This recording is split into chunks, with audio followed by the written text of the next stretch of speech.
Compartimos la pantalla. Y nos vamos a donde nos hemos quedado.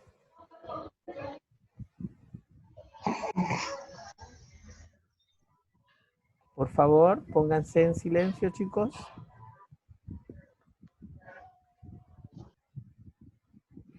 Gracias. Muy bien. Tenemos que recordar todo lo que es la anatomía del sistema respiratorio. Desde fuera hacia adentro. ¿Ya? Está constituido por nariz. Continuamos con faringe, luego laringe, luego tráquea. La tráquea se divide en bronquios.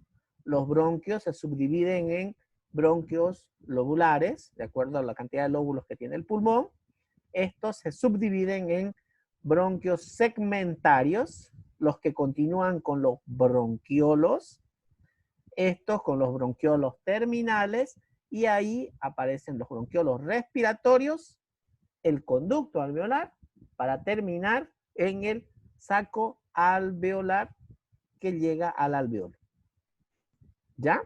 Todo esto es la anatomía del aparato respiratorio. Tenemos que recordarlo siempre de pi a pa, ¿ya? Sin olvidarnos nada. Todas estas estructuras anatómicas podemos clasificarlo entendiendo dos criterios puntuales, que son estructuralmente, es decir, podemos dividir el aparato respiratorio estructuralmente en dos, ¿ya? Si contactan o no con el exterior, ¿ya? Serían los, ¿cuáles? Las vías respiratorias superiores. O sea, si están en contacto estas con el exterior, hasta ahí es las vías respiratorias superiores, que sería la nariz, la faringe, esas hasta acá, estas dos, son las vías aéreas superiores, ¿ya? Y si hablamos de vías aéreas inferiores, es desde la laringe hasta el alveolo, es decir, todo lo demás. ¿Es importante que sepamos esto? Sí, es importante saber las divisiones, porque, por ejemplo, si hablamos de el COVID-19, ¿a qué vías aéreas afecta? Vías aéreas inferiores. Es decir, todo esto desde la laringe hasta el alveolo. ¿Ya? ¿Estamos bien? Esa es una clasificación estructural, por estructuras. Ahora, si nos vamos a una clasificación funcional, esta la podemos poner por su porción de conducción, que es desde la nariz hasta el bronquiolo terminal. Desde la nariz hasta el bronquiolo terminal. Por conducción. ¿Por qué? Porque simplemente conducen, llevan el aire. Es por eso que se llaman simplemente de conducción. Y ahora, si hablamos de la porción respiratoria, donde se da la hematosis, es desde los bronquiolos respiratorios hasta el alveolo. ¿Ya? Esto, chicos, es importante que ustedes recuerden. Si es estructural, podemos dividirlo por vías aéreas superiores o inferiores. ¿Ya? Si es funcional, podemos dividirlas por su porción de conducción o por su porción respiratoria. Puntual. Bueno, ¿alguna duda de esta división? ¿No? Muy bien. Ahora vamos a ir hablando uno por uno estas estructuras de forma rápida, pero tenemos que recordarlas. ¿Ya? La nariz. Existen en distintos tamaños, en distintas formas y en distintos colores, pero todos tienen la misma las mismas estructuras anatómicas, las mismas partes. Toda nariz, por más grande o pequeña que sea, está formada de la misma forma. Está formada en su parte anterior por hueso y por cartílago. Lo que vemos está formado por hueso y por cartílago, ¿ya? En su interior contiene las fosas nasales, todo su interior, acá en el dibujo, las fosas nasales, ¿ya? Separadas por un tabique nasal. Separadas en el medio por un tabique nasal. Este es la parte estructural que tenemos que tener cuidado cuando nos llegue un paciente con una desviación del tabique. Puede ser la causa de algún problema respiratorio que él tenga, ¿ya? ¿Por qué? Porque sería una obstrucción mecánica. Estaría disfuncional esa nariz. Bueno, tabique formado en su parte más externa por el vómer, el hueso vómer es que forma en su parte más externa el tabique, y en su parte posterior por el etmoides. ¿Sí? ¿Se acuerdan que en anatomía casi no se puede ver, no se pilla casi el hueso etmoides porque es tan frágil que se llega a destruir cuando se está diseccionando un cuerpo? En la parte posterior de la cavidad nasal está el orificio que comunica con la faringe. Aquí en la parte posterior está el orificio que comunica con la faringe. Vamos a ver otro dibujo enseguida que se ve más detalladamente. Entonces, la nariz en su parte posterior se continúa con la faringe. Este orificio es conocido como coanas, ¿ya? Las coanas. En el techo de la cavidad nasal descansa una mucosa olfatoria, que es la que nos permite conocer todos los olores del medio ambiente. ¿Ya? La cavidad nasal está tapizada por una mucosa que la función, ¿cuál es la función de la mucosa? De toda esta mucosa que está aquí, todo esto que está con rosado. Es de acalentar el aire. Calentar el aire, perfecto. ¿Ya? Humidificar también el aire, porque ingresa Y como seco. también de filtrar, y también de filtrar parte del aire por los pelos que hay ahí. Exacto, por las vellosidades que tenemos, tiene la función de filtrar, de humedecer y de calentar, ¿ya? Permite la disolución de sustancias químicas para permitir los aromas. Toda esta mucosa nos permite conocer o percibir los aromas que hay en nuestro ambiente, sean agradables o desagradables, ¿ya? La porción de conducción del sistema respiratorio, los epitelios presentan cilias. Todo esto presenta cilias, lo que decía Ailton, que permiten filtrar todo el aire que estamos inspirando y permite que todas las partículas que no son buenas sean eliminadas del sistema a través del moco. ¿Ya? Después de la nariz, hemos dicho que su parte posterior continúa con la faringe. ¿Sí? Acá tenemos un dibujo. Después, todo esto ya es la faringe. Entonces, se encuentra por detrás de la nariz, por detrás de la cavidad oral. Acá está la cavidad oral, también está por detrás. Y está aquí a un lado de la laringe, antes de la laringe. ¿Ya? Esta nos permite delimitar áreas. Es importante. Lo que está detrás de la nariz se llama nasofaringe. Lo que está detrás de la boca se llama orofaringe. Y lo que está detrás de la laringe se llama laringofaringe.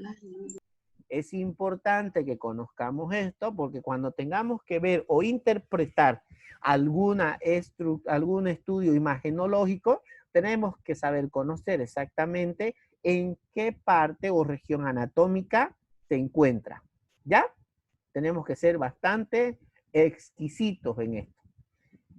Es un paso, la faringe es un paso común tanto para el aparato digestivo a través de la boca, o también para funciona como resonancia de la voz. ¿Sí? Nosotros estamos hablando gracias a la resonancia que existe en la voz. ¿Sí? acá. Después de haber visto la faringe, nos vamos a ver la laringe. ¿Ya? Y para hablar de la laringe, decimos que está formada por cartílagos y músculos. ¿Sí? La laringe está formada por cartílagos y músculos. Al ser común para el aparato digestivo como respiratorio, presenta una tapa cartilaginosa. Aquí tenemos una tapa cartilaginosa, que es la epiglotis, que permite que cuando se está pasando el bolo alimenticio, no se vaya a la tráquea, sino se vaya al esófago, o cuando está pasando el oxígeno, no se vaya al esófago y se vaya a la tráquea, ¿ya? Entonces, esta tapa cartilaginosa llamada epiglotis es muy, pero muy importante, porque no podemos tragar y respirar. Tenemos que hacer una de las dos operaciones, ¿ya? Entonces, la epiglotis, el objetivo es cerrarse durante la deglución de los alimentos y para que no ingrese al aparato respiratorio. ¿Es muy importante que no ingrese al aparato respiratorio? Sí, porque si no, puede ocasionar un daño y puede llevar a la muerte. Es muy importante, por ejemplo, en el tema de del vómito, que el paciente no se broncoaspire. ¿Sí? ¿Por qué? Porque tal vez en un tema de una resucitación cardiopulmonar, el paciente no va a poder controlar o no va a estar funcional su epiglotis, y si no lo ponemos en una posición segura, ¿se acuerdan que hemos hablado de la posición segura? Posición anatómica segura de un paciente, ¿cuál era? Si no me equivoco, lo hemos visto el semestre anterior, chicos. ¿Alguien se acuerda? ¿Alguien se acuerda del RCP? Posición lateral segura se llama, ¿ya? Se lo pone al paciente de lado para evitar una broncoaspiración, ¿ya? No se olviden de eso. Ahora, si vamos a hablar de la laringe, tenemos que hablar de los cartílagos que forman la laringe, porque la laringe está formado por cartílagos pares y cartílagos impares, ¿ya? Vamos a empezar a hablar de la tiroides y la cricoides, que son mediales, es decir, están al centro y son impares. Tiroides y cricoides son mediales y son impares. Aritenoides, corniculado y cuneiforme, estos son pares. ¿Ya? La laringe también aloja a las cuerdas vocales. Entonces está muy ligado a la fonación. Las cuerdas vocales no son más que dos pliegues musculares que cuando entra o sale el aire, hacemos que se produzcan las vibraciones que ocasionan la fonación. Bueno,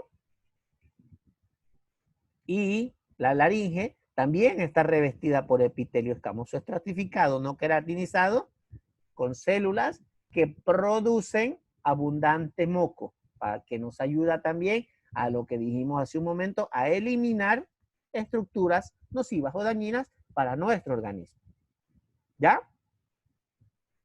¿Estamos yendo bien? Muy rápido, chicos. Estoy avanzando así porque es anatomía y ustedes ya lo conocen o quieren que vamos más lento. Está tranquilo, doctor. Así está bien. Ya, perfecto. Ahora, llegamos a la tráquea. ¿Por qué? Porque después de la laringe ya viene la tráquea.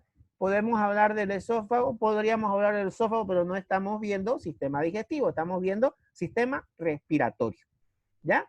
Entonces, la laringe continúa con la tráquea y la tráquea es un tubo fibromuscular cartilaginoso.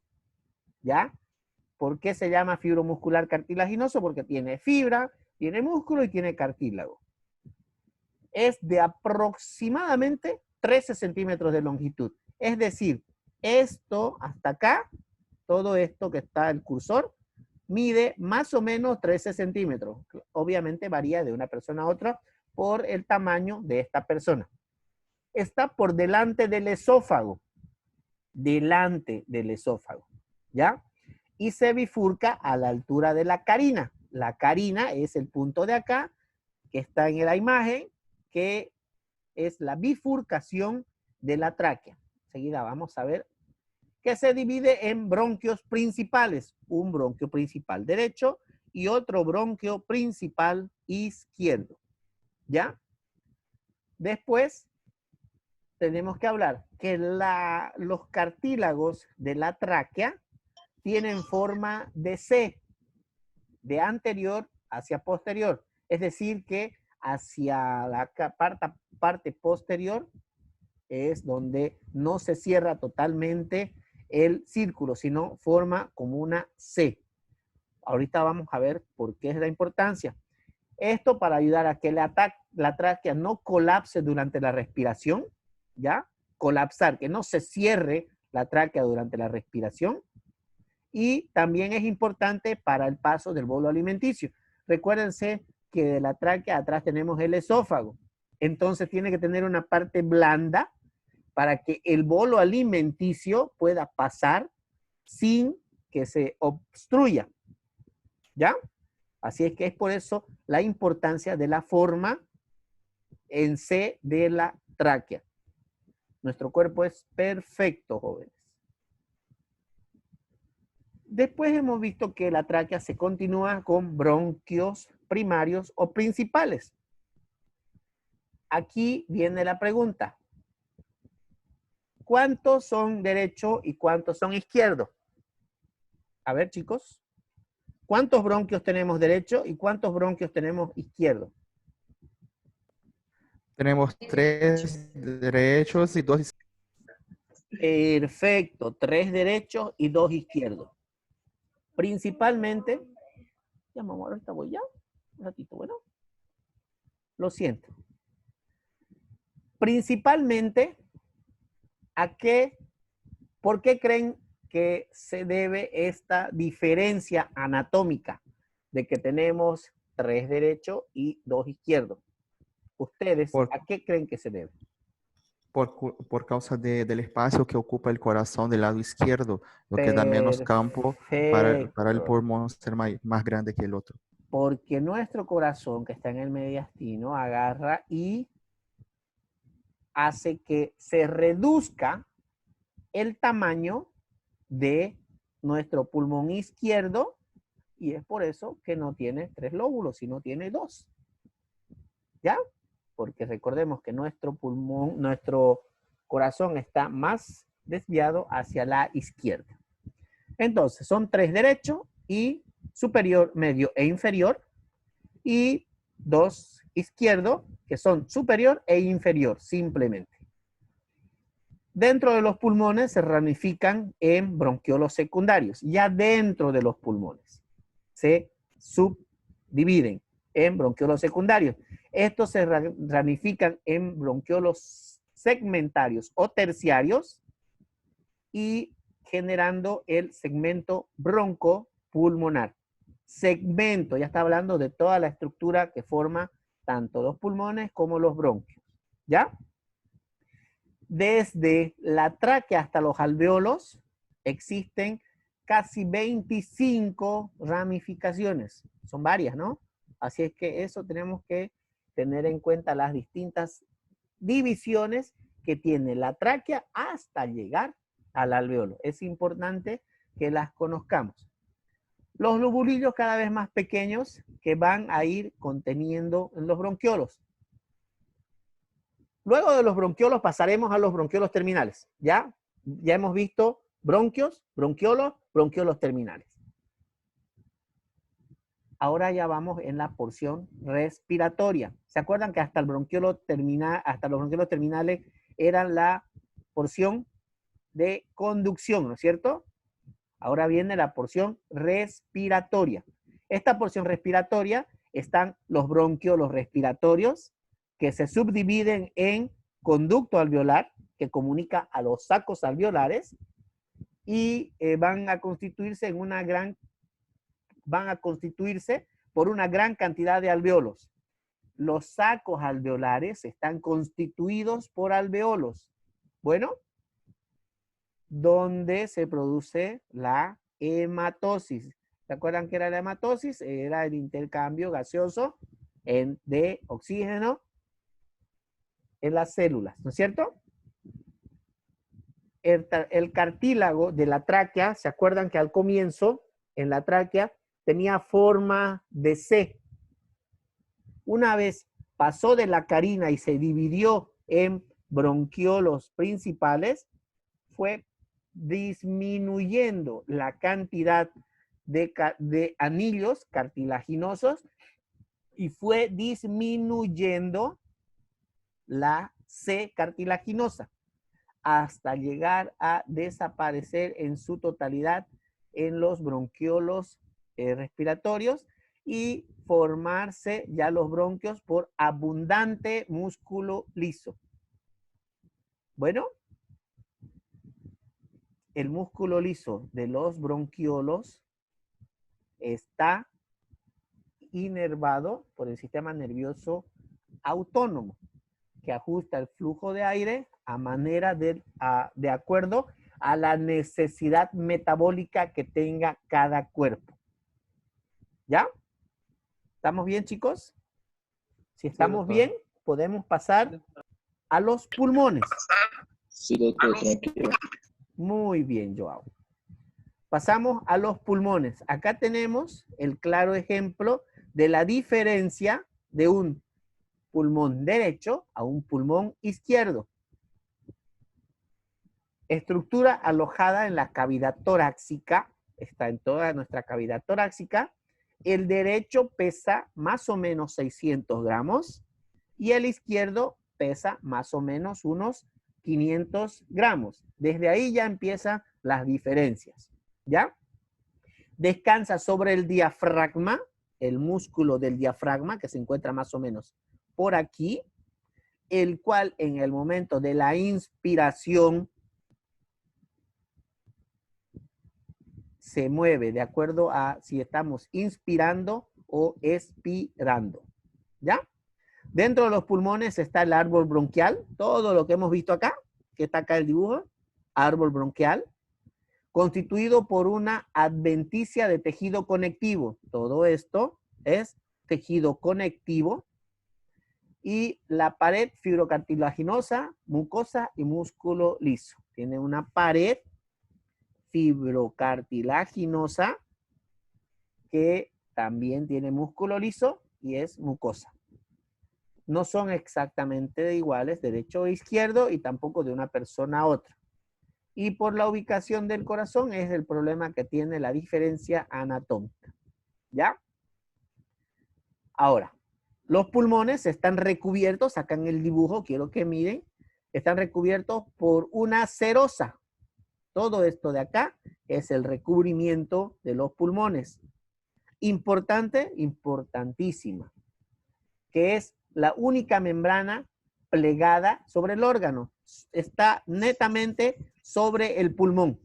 Es la única membrana que tiene. Y esta membrana tiene una capa visceral, es la que está en contacto directo con el órgano, es decir, con el pulmón, y tiene una capa parietal que está aquí, que es la que está directamente en contacto con la cavidad torácica. Entre la capa visceral y la capa parietal existe un espacio, el espacio pleural, ¿ya? Y es fundamental para las diferencias de presiones, para la respiración, y también este espacio tiene un líquido que permite el deslizamiento cuando, ¿en qué momento? Cuando estamos haciendo la inspiración, ese espacio, como tiene líquido, hace que se mueva sin ocasionarnos dolor ni ninguna fricción. Se mueve fácilmente. Si no hubiera ese espacio, se podría llegar a fusionar pulmones y cavidad torácica y no podríamos hacer lo que conocemos como la respiración, tanto en la inspiración como la expiración. Entonces, importante, es muy importante, ¿ya? Como lo vamos a ver más adelante, cuando haya un neumotórax, un hemotórax ¿ya? Ese espacio pleural se llena si se llena de líquidos, ya sea un hemotórax o se llena de aire, esto nos va a ocasionar las distintas patologías que vamos a ver más adelante, ¿ya? Este espacio, la presión del espacio interno, la presión del espacio es menor a la presión existente en nuestra atmósfera. Y esa presión generalmente es negativa. ¿Ya? Eso también tenemos que recordar. La presión del espacio pleural es menor a la del espacio, a la presión de la atmósfera y generalmente es negativa. ¿Ya? Chicos, hasta aquí es lo que quería recordar de lo que es anatomía. Y ya para que la próxima clase, no sé si va a ser mañana, en función a, por favor, cómo amanezca yo del cuello. Y vamos a continuar ya viendo las patologías más comunes de nuestro sistema respiratorio. ¿Ya? No sé si tienen Ya, doctor. alguna duda, algo que quieran